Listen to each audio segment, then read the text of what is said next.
कुछ तो आज की इस बौद्ध कहानी के माध्यम से आपको कुछ ऐसे तरीके पता चलेंगे जिनसे आप धोखा खाने से खुद को बचा सकते। दोस्तों, अक्सर आपने देखा होगा कि भावनात्मक रूप से कमजोर लोगों का लोग हमेशा फायदा उठाते रहते हैं। कभी ना कभी हम सबने देखा होगा कि अपने आसपास जो भी इंसान नरम दिल का होता है, यानी कि भावनात्मक रूप से दयावान होता है, वह बेचारा अपनी करुणावश दूसरों की सहायता तो कर देता है, लेकिन बदले में उसे हमेशा धोखा ही मिलता है। दोस्तों, अब सवाल ये उठता है कि क्या एक इंसान को भावनात्मक नहीं होना चाहिए? क्या उसे दूसरों पर भरोसा नहीं करना चाहिए? दूसरों की सहायता नहीं करनी चाहिए? क्या दयावान और संवेदनशील होना कोई गुनाह है या फिर कोई गलती है? दोस्तों, यही इस कहानी के माध्यम से जानेंगे। दोस्तों, बहुत समय पहले की बात है। एक बार एक युवा लड़का जंगल के पेड़ों पर मुक्के मार रहा था। वह बड़े जोर जोर से मुक्के मार रहा था। वह अपने मन का गुस्सा निकालने की कोशिश कर रहा था। शायद उसको किसी ने धोखा दिया था या फिर उसके साथ बहुत बुरा हुआ था, जिससे वह बहुत ज्यादा परेशान था। उसे कहीं भी शांति नहीं मिल रही थी। वह लगातार उस पेड़ पर मुक्का मार रहा था, जिससे उसकी उंगलियां लहूलुहान हो चुकी थी। उसी जंगल में एक शीतल पानी का झरना था। वहां पर एक बौद्ध भिक्षु रोज संध्या काल के समय स्नान करने आया करते थे। यह उनका रोज का नियम था। आज जब वह बौद्ध भिक्षु इस रास्ते से स्नान करने के लिए उस जंगल में आए, तो उसने उस लड़के की हालत देखी। वह जोर जोर से चीख रहा था, रो रहा था और लगातार मुक्के मारे जा रहा था। उस लड़के के आसपास कोई मौजूद नहीं था। इससे उस भिक्षु को उस युवक की चिंता होने लगी। बौद्ध भिक्षु ने सोचा कि कहीं मैं इसे ऐसे ही छोड़ दूं और कहीं ये आत्महत्या कर ले। तो ऐसे विचार आने के बाद भी वह कुछ नहीं बोले और लगातार उस युवक की तरफ देखे जा रहे थे। भिक्षु एकदम चुपचाप खड़े हुए थे। उसने युवक से कुछ नहीं बोला, कुछ नहीं कहा। बस वह उसको लगातार देखता रहा। कुछ देर तक तो उस युवक ने उस भिक्षु को नजरअंदाज किया, लेकिन कुछ देर बाद उसे अजीब सा लगने लगा। तब उसने सोचा कि ना तो यह मुझे रोक रहे हैं और ना ही कुछ कह रहे हैं, ये तो बस मुझे देखे जा रहे हैं। इसका क्या मतलब है? बड़ा अजीब आदमी है। ऐसे ही विचार उस लड़के के मन में उठने लगे थे। जब कुछ देर बाद भी वह भिक्षु कुछ नहीं बोले, तो लड़के ने अचानक से उससे पूछा, मान्यवर, आप अपने रास्ते क्यों नहीं चले जाते? आपको क्या मतलब, आप खड़े हुए मुझे देख क्यों रहे हैं? फिर भिक्षु ने बड़े शांत स्वर में कहा, बेटा, मैं तुम्हें रोक नहीं रहा हूँ, तुमसे कुछ कह नहीं रहा हूँ, तुम मुझसे, तुम्हें क्या परेशानी है? मेरे ही तरह ये पेड़ पौधे, यह पक्षी, ये सब तुम्हें तो देख ही रहे हैं। जब इनसे तुम्हें कोई परेशानी नहीं है, तो मुझसे क्यों परेशानी है? यह सुनकर और लड़का जोर से चीखकर बोला, मुझे सबसे परेशानी है। मैं सबसे नफरत करता हूँ। यहाँ पर शब्द धोखेबाज गद्दार होते हैं। कोई किसी का नहीं होता इस दुनिया में। और इस तरह बोलते बोलते वह फूट फूट कर रोने लगा और रोए जा रहा था और बौद्ध भिक्षु उसे देखे जा रहे थे। वो उसे चुप करने की कोशिश भी नहीं कर रहे थे। ये बात तो उस लड़के को और ज्यादा अजीब लगी। अब रोना छोड़कर उस लड़के ने चुप होकर उस भिक्षु से कहा, बड़े अजीब आदमी है आप। आपके सामने कोई इंसान दुखी है, परेशान है और आप उसे चुप भी नहीं कर सकते हो। आपके मन में बिल्कुल भी संवेदना नहीं है। बड़े अजीब और कठोर हृदय वाले साधु हैं। अपने आप को अपने साधु होने पर लाजमी होना चाहिए और ऐसे ही ना जाने क्या क्या जली कटी बातें वो युवक उस भिक्षु को सुनाने लगा। कुछ देर बाद जब युवक का सारा गुस्सा निकल चुका था, तब भिक्षु ने बड़े ही शांत स्वर में कहा कि आज मैं तुम्हें कंधा दे सकता हूँ, तुम्हारे आंसू पोंछ सकता हूँ, लेकिन इससे तुम्हारी समस्या का समाधान नहीं होगा। कुछ देर के लिए तुम्हारा मन बहल जाएगा, बस उसके बाद वही जिंदगी, वही लोग जो तुम्हें आज कंधा देने के लिए भी तुम्हारे पास नहीं है, फिर से तुम उसी जिंदगी में लौट जाओगे। कोई तुम्हें धोखा देगा, कोई तुम्हारा फायदा उठाएगा और तुम अपने मन को ऐसे ही तकलीफ पहुंचाते रहोगे। तो आंसू पोंछने की बजाय तुम्हें मुझसे कुछ ज्ञान की बातें लेनी चाहिए, जिससे तुम्हें जीवन में कोई भी धोखा ना दे सके, तुम्हारी अच्छाई का कोई भी फायदा न उठा सके। बेटा याद रखना, आंसू पोंछने वाले तो तुम्हें बहुत मिल जाएंगे, लेकिन ज्ञान और सही समझ देने वाला कभी कभी कोई इंसान मिलता है। भिक्षु ने उसे बताया कि मैं पास ही के झरने में स्नान करने के लिए जा रहा हूँ, वहाँ बड़ा ही शीतल पानी है।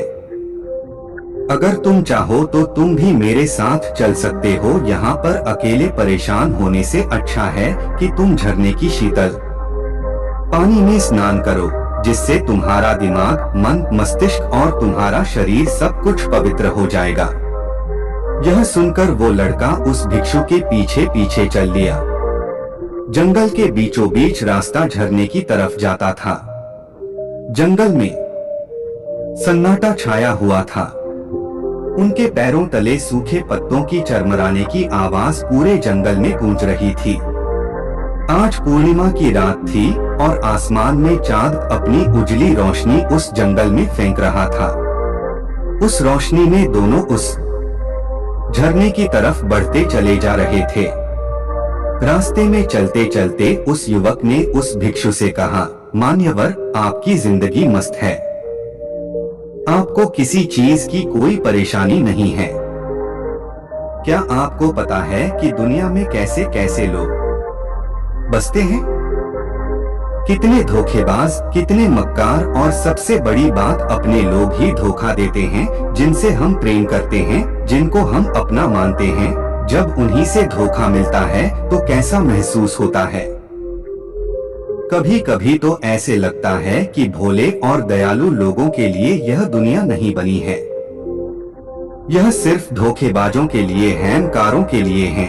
वही यहाँ पर फलते फूलते हैं, वही आनंद से जीते हैं, और हमारे जैसे लोग जो दूसरों की सहायता करते हैं, दूसरों को अपना मानते हैं, वह हमेशा जीवन भर दुख में रहते हैं। यही जीवन की सत्यता है और यही संसार है जिसमें हमें रोज घुट घुट कर मरना पड़ता है। आपने सही किया, ऐसी जिंदगी को डोट त्याग दिया, पीछे छोड़ दिया। अब बस अपने में मस्त, किसी से कोई परेशानी नहीं है, किसी की कोई चिंता नहीं है। मैं भी सोचता हूँ कि मैं भी संन्यास ले लूं, छोड़ दूं इस दुनिया को। यह सुनकर उस भिक्षु ने कहा, बेटा तुम्हें क्या लगता है सन्यासी जीवन बहुत आसान होता है? भिक्षु ने बड़े शांत स्वर में कहा, से मिल जाती है, हमें तो कभी कभी वह भी नसीब नहीं होती। अगर मिल जाती है तो हम खा लेते हैं, वरना हमें तो भूखा ही सोना पड़ता है। यही सन्यासी जीवन है, हमें हमेशा नीचे सोना पड़ता है, सिर्फ एक लंगोट में रहना पड़ता है, चाहे कैसा भी मौसम क्यों ना हो। बेटा, यह सब तुम्हें आसान लगता है तो तुम भी सन्यासी बन जाओ। फिर युवक ने कहा कि आप कहते तो ठीक ही है, संघर्ष तो दोनों तरफ है, सांसारिक जीवन में भी और सन्यासी जीवन में भी। वैसे सांसारिक जीवन भी अच्छा है, लेकिन तब तक जब तक घर परिवार में सुख शांति बनी रहे, धोखा ना मिले, हमारे लोग हमारा फायदा न उठाएं, हमसे झूठ ना बोले, हमें धोखा ना दे, तब तो जीवन जीने का आनंद होता है, वरना तो जीवन नर्क हो जाता है। फिर भिक्षु ने कहा, देखो संन्यास अपने मन से लिया जाता है। जब हमारा मन कहता है कि हमें संन्यास के मार्ग पर सफलता हासिल करनी है, आगे बढ़ना है, तो ही सन्यासी जीवन सफल हो पाता है। लेकिन तुम अपने घर से परेशान होकर, दूसरे लोगों से परेशान होकर सन्यासी बनना चाहते हो, तो तुम्हारा सन्यासी जीवन भी कभी सफल नहीं होगा। इससे अच्छा तो तुम सांसारिक जीवन में अगर कुछ तरीके, कुछ नियम अपना हो, तो दूसरे लोग तुम्हें धोखा नहीं दे पाएंगे। सबसे पहले तो ये समझो कि धोखा उन्हें ही मिलता है जो भावनात्मक रूप से कमजोर होते हैं, जिनका दिल जल्दी पिघल जाता है, जो दूसरों को दुख में नहीं देख पाते। ऐसे लोगों के साथ धोखे होने की संभावना ज्यादा होती है, क्योंकि कोई भी आदमी अपनी परेशानी बताकर, अपने को दुख में बताकर तुम्हारा फायदा उठा सकता है। क्या पता वह झूठ बोल रहा हो या वह दुखी होने का नाटक कर रहा हो, लेकिन आपको तो सच ही लगेगा, और उसके बाद कुछ समय बाद आपको पता चलता है कि आपके साथ धोखा हो गया। उसके बाद आपका मन अंदर से टूट जाता है। इसीलिए सबसे पहले इस बात का ध्यान रखना कि किसी भी व्यक्ति को यह एहसास मत होने दो कि तुम भावनात्मक रूप से कमजोर हो। अंदर से तुम्हारा दिल नरम है। अगर उन्हें यह कमजोरी पता चल गई, तो वह कोई ना कोई जाल रचकर आपका फायदा उठाने की जरूर कोशिश करेंगे।